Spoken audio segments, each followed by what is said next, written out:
Ivan, কি কি করছো? খাচ্ছি? কি খাচ্ছো? মাকি। মাংকি খাচ্ছো? হ্যাঁ। কই দেখি।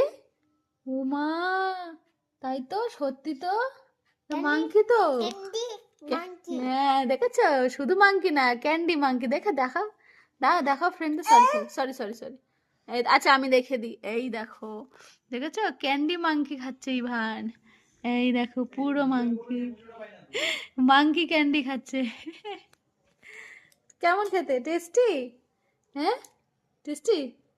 এইগুলো খেতে নেই, এগুলো খেলে পেটে ব্যথা করে, জানো না? এত মজা লাগে এগুলো খেতে। ইস, এতক্ষণ কান্নাকাটি করে পাগলের মতো করছিল, বাবা গিয়ে এনে দিয়েছে, তাই তো? কি করা যাবে আর, আনতে হবে, নইলে ছেলের কান্না থামে না। চলো টাটা করে দাও।